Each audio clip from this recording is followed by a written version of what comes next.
Okay, well, let's go. I think we've got a quorum. Good morning, everyone. Welcome again to another Shopper Intelligence Live webinar. My name's David, and it's a great pleasure to have, well, such a growing audience on board with us this morning. I've just seen the number of registrations tick over to 304. So I want to say thank you straight off the bat to you for making that investment of time to join us today. So, ladies and gentlemen, what are we talking about today? We're talking e-commerce. Huge growth in this part of the food and grocery industry over, the last 18 months or so. And with it comes some big challenges. So that is exactly what we are going to be exploring today. Now, I'm personally very excited for a couple of reasons. Number one, because this is the biggest audience that we have ever had. We've been doing these webinars for about a year. So thank you again for taking that time, investing your time to hear what we have to share with you today. We've got representatives of all of the major retailers in Australia on the line. We've got a huge number of different supplier businesses. We've got Australia, we've got New Zealand. It's a real honor to have so many of you with us. So that's the first thing. The other thing, I suppose, really, that I'm excited about is that in many ways this is a launch really for Shop Intelligence of something which we are very excited about. We hope is going to make a massive difference to how you can all perform in the online space. A new service that we're launching, which is really focused and aimed at helping you to do better for shoppers in online grocery. So everything that you're going to hear about today is taken from that. So let us get straight into this notion of the mindset of e-commerce. We've talked, Nancy, a lot about the differences, the need for a different approach. So why do we need that? What are some of the key principles to consider? Over to you. Yeah, absolutely, David. I mean, we're going to talk today about the mindset and how that's different in bricks and mortar versus clicks.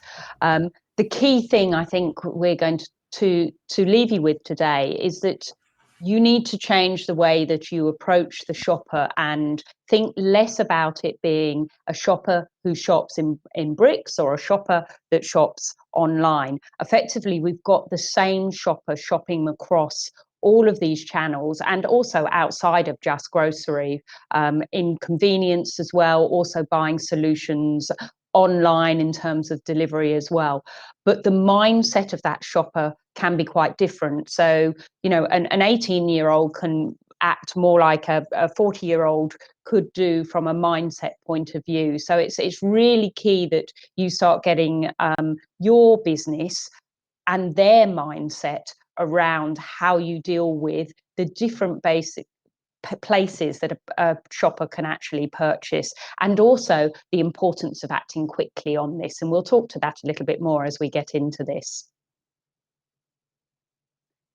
I think before we do that, we might just go to a poll, David, if that's available. I think you've Good shout. Yeah. Let's go for a poll, shall we? Okay, so I'm going to release this now. So this is really tying into what you're about to explore, and it goes back to that notion that we talked about in terms of benchmarking yourself against the industry. One of the striking things I found, and you've probably found this as well, Nancy, is how many people feel as if they are behind the curve when it comes to e-commerce, and it's often very interesting to get a sense of where others around you actually are. So I'm going to go ahead and release this poll. Very simple. Where is your business on its e-commerce journey? Just starting, so you might have very limited data or very limited resource in place to explore it. Option 2, underway. We've got some insights. We've got some resource, so we're on the journey. Or option 3, we've got the strategy in place. Our approach is defined. We've got the people. We've got the tools. We've got everything we need. Have a little go at that for a moment or two. We can see a whole bunch of people voting. Nancy, where's your guess? Where do you think this is going to come out?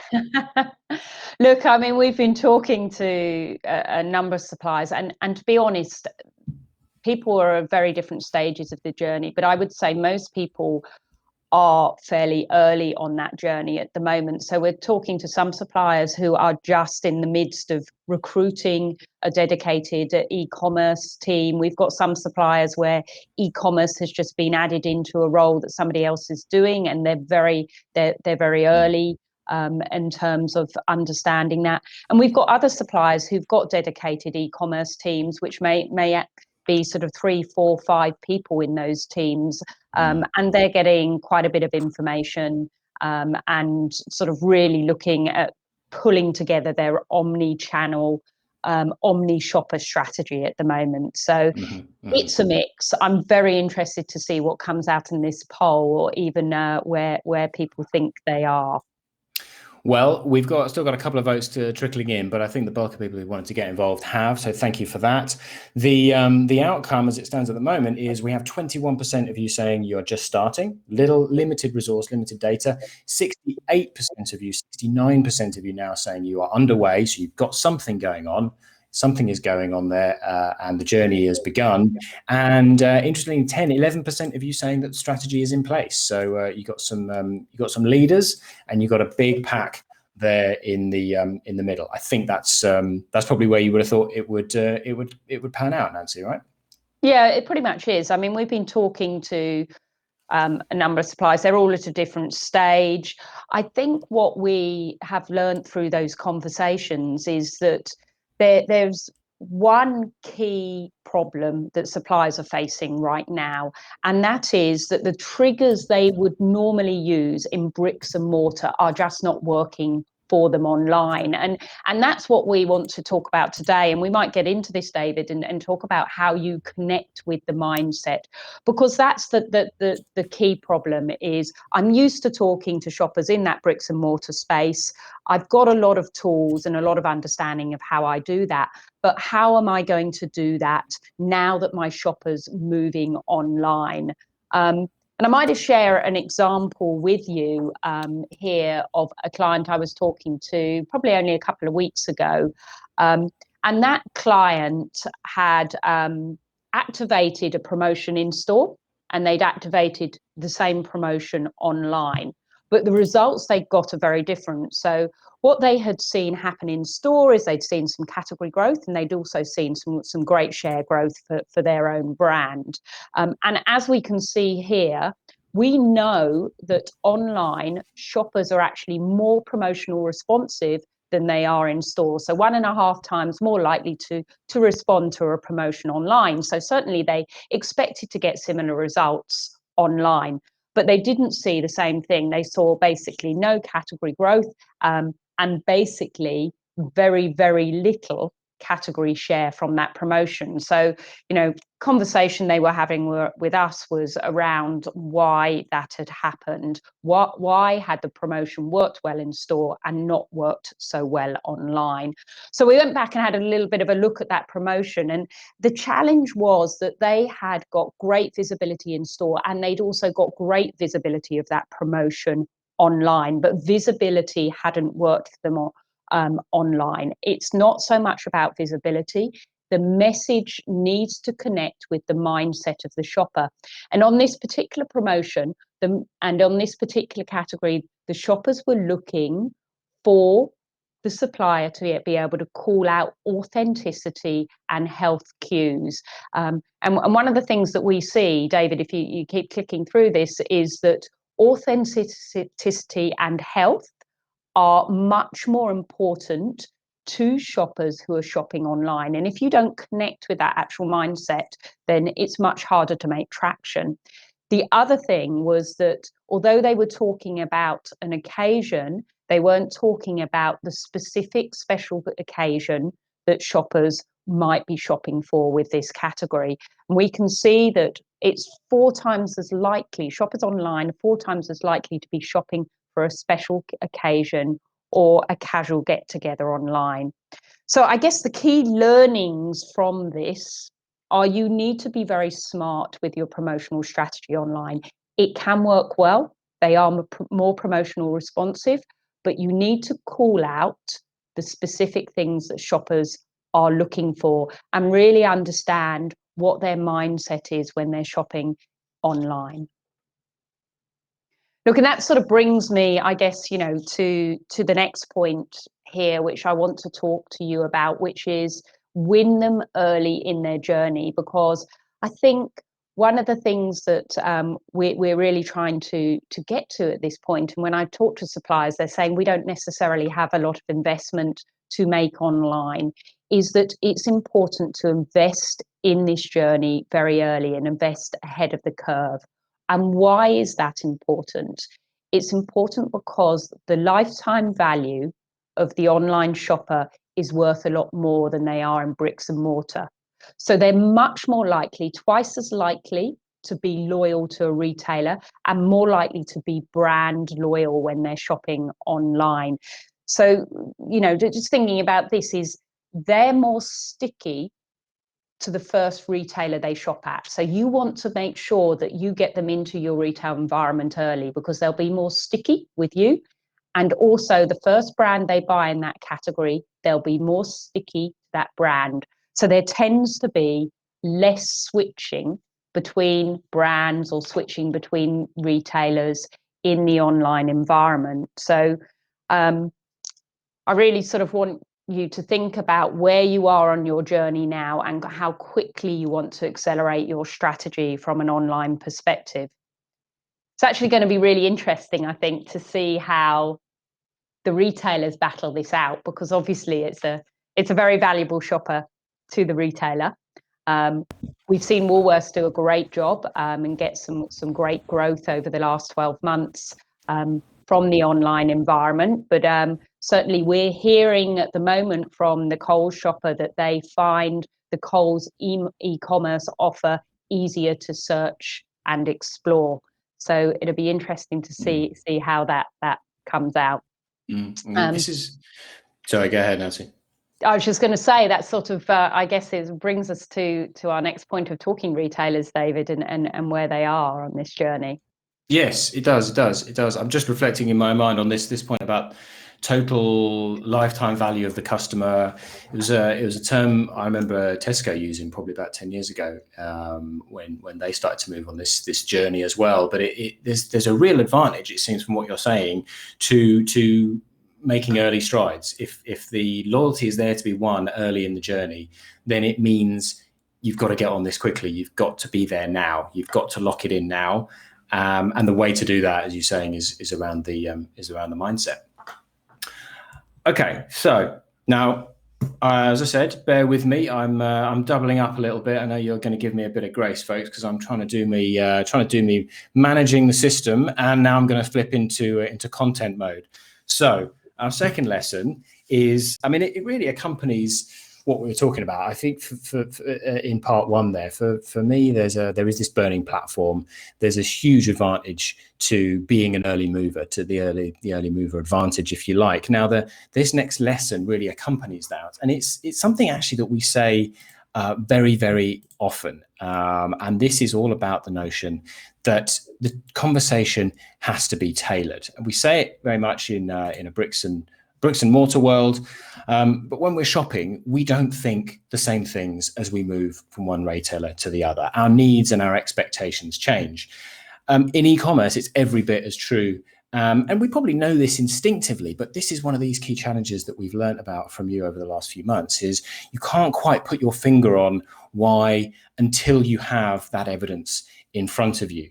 So let's go ahead and demonstrate, if we may, how different the key retailers in online actually look.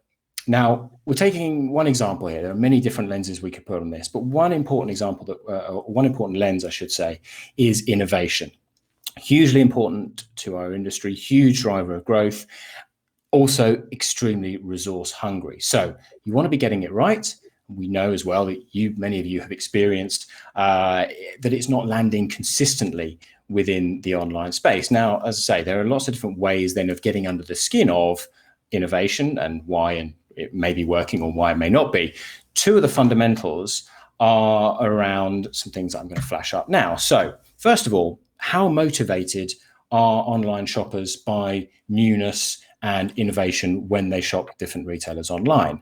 This is a core foundational statement within our programs. And the actual statement is, I might sometimes buy an extra or an additional item in the category with this retailer because I wanted to try something new or different. So that's a key indicator, a key notion of how successful your newness and your innovation, your new ideas may be. Now, what you can see very clearly here is that Coles shoppers tell us that they are significantly more likely to agree with that statement than a Woolworths shopper. The highest response, 43%, down to the lowest at 29%. So very early on, very simply, you can see that if you were pushing in a certain direction with a shopper that is less responsive in this domain, then you're not potentially going to get the same return.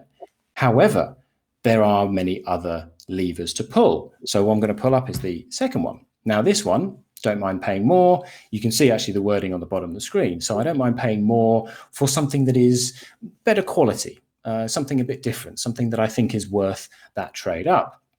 Now here what you see is that it's the Woolworth shoppers who respond most positively to that statement. So there is the greatest opportunity around that more premium offering. So the opportunity to drive the price point through that rather than necessarily focusing on the notion that it is new and different. And you can see it at the other end of the spectrum. It is those others. It's the Amazons, the Catches, the IGAs, the Aldis, all of which, incidentally, we have a perspective on. But it is those others that are at the lower end of that spectrum, a 36% agreement, 1 in 3 on that side. So what's important here is to, specifically in relation to this example, is to understand exactly where the openness is to your innovation and to focus more of your attention, your efforts in that domain, but also look for those other opportunities where there is an opportunity to premiumize, where there is an opportunity to trigger people and trigger shoppers more impulsively, and so on and so forth. But pulling that out a little bit further, then this has implications right across your ranging decisions in terms of your activations, whether you're communicating and engaging with shoppers pre-site or on-site. And you can take that all the way back to your go-to-market plan and your category plan, in fact, and your overall category thinking. So you need really to be converging all of this across your different customers and looking for those links and looking for those different opportunities as you're talking to different retailers. So that is one angle, just one. What I'd like to share with you now is a slightly different angle, really just to drive home this point. Another thing we talk about a lot is the notion of lag versus lead measures. Lag measures are very important because they tell you what worked. They tell you what was sold, what happened yesterday. So they're a very, very important piece of the jigsaw. It is your lead measures, however, that give you an indication of where to go next, where to invest your time, where to invest your money in order to achieve better results for shoppers in the future. So you need to have both of these if you are to have a full perspective and to make sure that you are going in the right direction. So for retailers who are on the call today, as I called out, mentioned a number of you are with us as well as folks on the supply base, these are the areas that your online shoppers have called out as the ones that they'd most like to see improvements in. So for the Coles shopper, it's around product. Product, within that sit a lot of different measures, things like healthy choices, authenticity, quality. So there's a number of things that sit within that, but it all rolls up into the domain of product.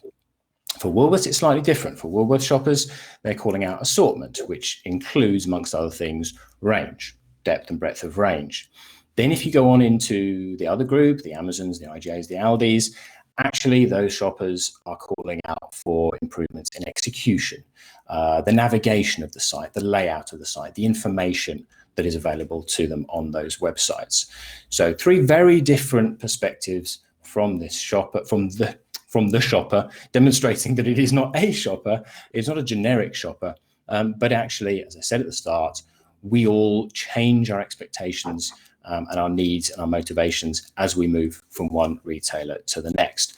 Now, if you don't have this view, then it's going to be very difficult to get down to this level of granularity. The lag measures are very effective when you deploy them in the right way. You need to have some perspective on the lead in order to say, we've done a great job up to this point. What is it that our shoppers want us to do more? When you know that, then of course you can shift the emphasis in that direction. David, it's just sort of, I think on this point, it's certainly worth talking about your conversations as suppliers as well that you have with the retailers, understanding what it is that their shoppers are looking for. There's certainly an opportunity for you to start having the conversations with them on how you can help them on this journey, and how you can help ensure that they see improvements in these areas as well. We've got a couple of questions coming through from people now on the retailers. So we might just have a look at a couple of those questions. There's one around are the measures that we see, for example, on shoppers willing to pay more, different in online versus what they are in bricks. And what I would say is, not in every case, but certainly on a whole number of measures, there is difference between what you see in bricks and what you see in clicks. So you can't assume it's the same, and you certainly can't assume that it is the same at category level. So of course, if you want to know more about that at your category level, happy to touch base with you after this. We'll also have a question around the retailers that are covered. To answer someone's question here, yes, we do cover pharmacy retailers as well in our ongoing program. We're not going to be talking specifically about that today, but we do cover that. Now, I'm not going to be able to go through all the questions right now, but we will follow up with you on those of you whose questions we don't get to on this actual webinar. Yes. But on that note, maybe we've got a question in our next poll for the team to just get a bit of a feel on what you think is happening out there in the online environment. Shall we go ahead and do that, Nancy? Yeah, I think that would be a great idea. So we'll go to another poll and just get a little bit of a feel from you guys. So thank you for your questions. So shopper priorities, folks. Ooh, straightforward question. Which of these is the most important, do you think, to online shoppers? Again, you should see that coming up in your down the right-hand side of your screen. Is it price? Is it quality? Is it availability? Straight choice from three. What's the most important, do you think, to online shoppers at a total level? Is it price? Is it quality? Is it availability? Should we let this one run for a mo while you crack on with lesson three, maybe, Nancy? Reframing the category. We'll have a look at the results of that poll and what people think is happening in a moment. But what we're going to do now is, I guess we've talked about two things really to date. We've talked about the importance of understanding the shopper's mindset, what's important to them, the occasions they're shopping for. We've talked about the need to get on this journey early. We've also talked about the need to really connect with your retailers to understand what their online strategy is. And of course, what you can leverage and what their shoppers are motivated to do in that retail environment. But we're going to get a little bit deeper now, and we're going to start talking about category levels. So David, I'll get you to flick through to the next slide, which will really start getting into some of the category detail here. So as we mentioned in the answer to the previous question, is that you can't assume what is happening in your category in bricks, the same things are going to work online. There's key differences, and it's really pivotal for you within your business to understand those differences. So I am just going to go into one example here. So we've just taken one category. I'm going to have a look at that. And that's the baby food category. And if we have a look at this category, we're going to look at one metric, which is how motivating this category is in terms of driving traffic to the retailer, i.e., is it a main reason that shoppers go shopping? Is the baby food a category that's a main reason for them to get up off the sofa and go shopping? Now, you can see on the left-hand side of this chart here, that's bricks and mortar. The motivation metric there at 34%. So it is a category which is a good traffic driver for shoppers to go into the bricks and mortar store. So shoppers are baby food saying it's a reason I get up off the sofa and go to a store. At 34%. But on the other side, we can see that it's much more of a main reason to go shopping into the online store. So what does this mean? It's almost twice as likely to be the main reason they go shopping in store. So it's really important online to upweight your pre-store shopping communications. And your next question is, well, how do I do that? What should I be doing? Now, if we look specifically at this category, there's a couple of things where shoppers say they work really well as pre-store communications to go and buy this category. TV and poster being the strongest, followed by online banners or advertising. They are the key triggers to shoppers to plan to buy this category or to go into store with this category. So if you're a baby food supplier out there, and certainly from the retailer point of view as well, this is a category where you need to be talking to shoppers pre-store about this category and upweight your advertising to drive them to your online stores. So that's sort of one element of this. If we go to the next slide, David, I want to sort of just talk about the second part of this, because here we talk about the fact that baby food is a high traffic driver, but you can't take that point in isolation, because your assumption might be, I'm going to put all of my investment into pre-store advertising. But if we look at this category, it's actually got a higher impulse rate online versus in bricks. So the impulse rate online, you can see here that we have 1 in 5 shoppers deciding to buy baby food when they were in the bricks and mortar store, versus 1 in 3 shoppers deciding to buy it when they're online. I'll let David click through to those just so that you can see that. So a lot more shoppers deciding to buy this category once they get into the online, on-site shopping environment than they do in store. So again, as well as doing your pre-store communication, you need to upweight the online environment in the site and put more emphasis on that than you normally would in a bricks and mortar store. But don't assume that activation needs to be the same as in a bricks and mortar store. So in bricks and mortar, the shopper's very much looking for displays and information in the baby food category. But the biggest trigger online to prompt them to buy from an impulse point of view is actually price. So it's a different trigger that you want to be pulling to prompt an impulse purchase online around price, versus in store, it's around displays and information on this particular category here. So I guess the key sort of learning from this is you just can't assume that what you're doing in store and in bricks and mortar, you can directly translate to what you're doing online. That's the crux of this, isn't it? When you've understood the mindset, you've understood and appreciated the difference between the retailers, there is still this level of having to take a step back and rethink from a category perspective. Let me just throw in and see the result of this poll. So which of these is the most important to online shoppers?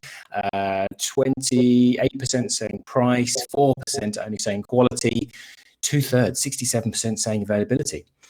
And our survey said... Yeah, look, that's very interesting.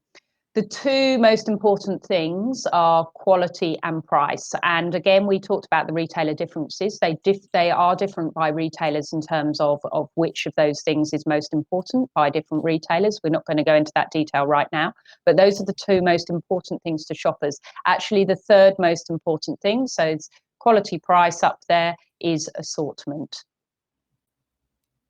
Interesting. So not necessarily what 2/3 of the audience thought today, which is interesting. Yeah, and again, we can certainly share that with you sort of at a category level in the future. I'm seeing lots of questions come through as well. I might just jump to a couple of those questions, David, before we sort of get to the final couple of parts of this. Is, do you see multi-buys working better online than in store? That's from a question about the promotions. what we do see is higher expectations on a whole number of things from online shoppers versus what they expect to see in bricks and mortar stores. Multi-buys is one of those things where they are saying they are more open to multi-buys online than they are in bricks and mortar. So certainly are they working better today? Can't tell you exactly whether they're working better today, but what I can tell you is the shopper is more motivated to respond to a multi-buy online versus what they are in bricks and mortar. As I say, we'll get to the rest of the questions after this session. We will just sort of get to the last point that we wanted to share with you here. So we've talked about categories and the need to really think about how you activate them differently online versus in store. But if we go to the final section of this, there's some other things that you need to think about as well. And that's the fact that you have a number of different levers that you can pull online that perhaps you don't have in store. So we started off today talking about the fact that traditional category management in terms of how you manage the shelf, how you manage your promotions around the Insight store might be quite different, but also the fact that the path to purchase is getting a lot more complex. Now, there's good and bad about that. The good news is it does give you a lot more levers that you can pull with the online shopper. So there's a number of things that you need to understand how you pull those levers. Did they search? What did they search for? Was it by brand? Was it by product? Or was it by occasion? And this will certainly help you understand what range you need, where you need to be on the site, what areas you might emphasize from that particular point of view. Once they had searched, how did they sort that search? So again, did they sort by price? We've talked about the importance of price and quality. Did they sort by product type? Did they sort by new products? So those are another levers that you can pull online. And also, what functionalities did they use once they got online? Were they using a shopping list? How do you make sure that you get on that shopping list? Did they look at their previous purchases? Were they looking at recipe ideas? Again, we see different behavior around recipe ideas by retailers as well. So a whole number of levers that you need to consider when you're thinking about this omni shopper and the mindset of that shopper and how you pull those levers.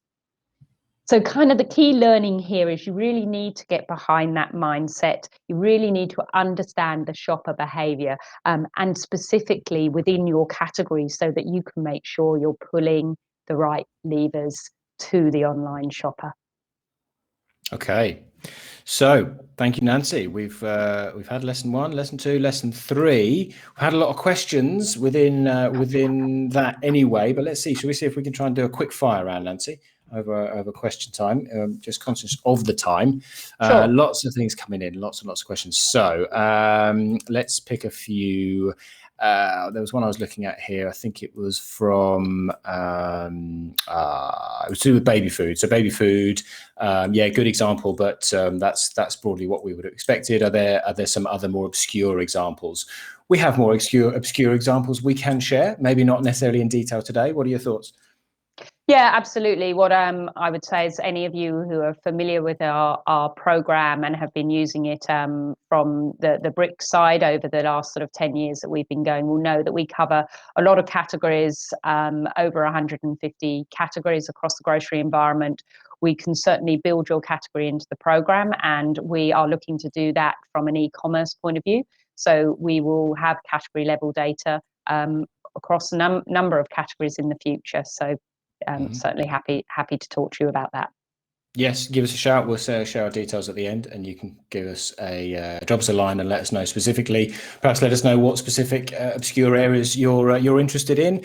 Angela, one here from Shiana. Do you see multi-buys working better online versus in store? Well, probably not as We've black and white answered as that question already, actually. that one. So. Okay.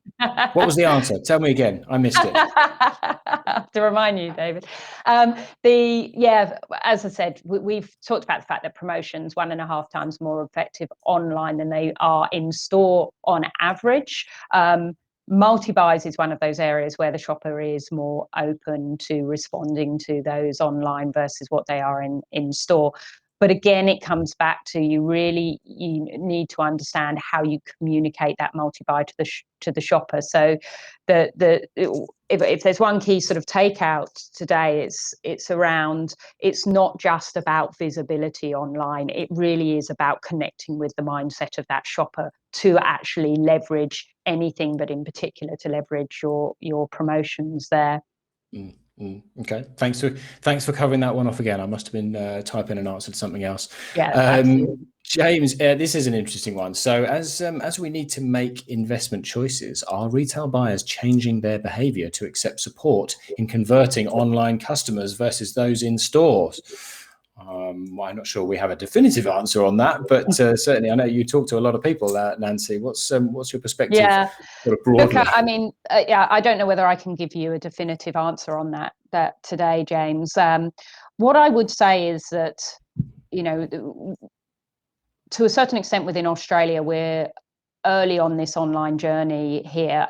The retailers have done a great job. We're seeing a lot of retailers launching new options, launching new e-commerce sites, and they're getting better every single day. So there's certainly a big focus from the retailers to get this right. They're at different points on this journey. But I'm happy to talk to you more specifically about this if you'd like to touch base with me afterwards. But there's certainly hunger from the retailers to get this right. And I'd suggest from your perspective is make sure you go in and talk to the relevant people within your retail environment about how they would like to work with you on this journey, because they're very keen to learn. We've got probably time for two more, and there's one which links back to that point you just made around the conversation, and it involves the word influence, which always catches my attention. We'll come on to that one in a sec. You're welcome, James. Thank you for that. But before that, one from Ixia. Hi, Ixia. How are you doing? Now, I again, apologies, Nancy, if you covered this and I was typing. This was the point about online, but whether or not it is less impulsive, because the question from Ixia was, if it is that an issue for more impulsive categories? Are there other strategies to encourage purchase of impulse categories? What's the view that we have from shoppers on that? Yeah, so that's a great question, Ixia, and this is a question that a lot of suppliers have raised with us. It's really interesting, and it's been quite a big surprise from us, is that the online shopper is just as impulsive as they are in bricks and mortar. So if you do operate in an impulse category, the opportunity is there, absolutely, just as much as it is in bricks and mortar. I think the challenge that I'm hearing from suppliers really is around how do I capture that opportunity? And that's where it comes back to what we're talking about here, is capturing that impulse opportunity is really, you really need to understand how you talk to the shopper online to persuade them to buy it, but they're just as open to buying something impulsively, rather than just thinking about lots and lots of visibility. It's about the language and the communication that you use and making sure it resonates with their needs. Okay, brilliant. Thank you. No, we're not going to get through everyone, and it's really important, I think, that we get everyone away before 60 minutes has passed. We're coming up on that. The last one, which is coming back to that point of how can we influence the path to purchase when we rely on the retailer's website for the sales. So this, I think we covered this in liquor, and it comes back around to that notion of influence and telling a compelling story, Nancy. Yeah, exactly to your point. It is about having a compelling story, because ultimately the retailers, it's the same as they control the store. They are controlling, as you might say, that online environment. But that's not probably a word I'd use around this, is because they are very keen to learn and to be making this environment work for them. So take data into them. Ensure that you are taking relevant stories into them that really show them the opportunities that they have. And it's about influencing them in the way that can make a difference for both your businesses. So, you know, if you think it can't be changed, then it won't be changed. And we often go in with suppliers to retailer meetings to talk about how we can influence and change conversion from a shopping point of view. Quite absolutely, absolutely. So again, reach out to us for that if you've got something coming up, and you could value an impartial third party view. But let's very quickly then have a look at our checklist, because if you've stuck around for the end, then you're still going to get that offer in about another 30 seconds time. So let's get that out to you in a mo. The checklist for today then, folks: move quickly, lock shoppers in early. There is loyalty here to be won. I know there's some other questions that we can follow up on with you that are touch around loyalty, and make sure above all else that you're connecting with the mindset. Then play to the retailer shopper. It's not about a generic online shopper. So the tailoring of the conversation is vital, and building those key needs into your strategy, depending on the retailer that you're addressing, is very, very important. But then remember that final layer. Reframe the thinking of your category if you need to, and there are many instances where you will need to, because roles and priorities, those fundamentals, may be very different. So it's now the great opportunity to define this within your category plans and set out on the right path, baking in all of these three layers. Okay, folks, promise that we will come back to you if you've put any questions out there which we have not addressed. But let me leave you with this then, as a final thank you for sticking with us through to the end. And essentially, it's very straightforward. If you sign up to get your online category report before the end of this month, so before the end of the financial year, you will receive a free copy of our latest online shopper report. So sign up and get your category detail report before the end of this month, and we will also share with you our total online shopper perspective that we have produced as well. Now, if you want to talk to us about that, reach out to Nancy Truscott at shopperintelligence.com.au, and also don't forget, if you aren't already, follow us on Twitter at shopperintelligence.anz.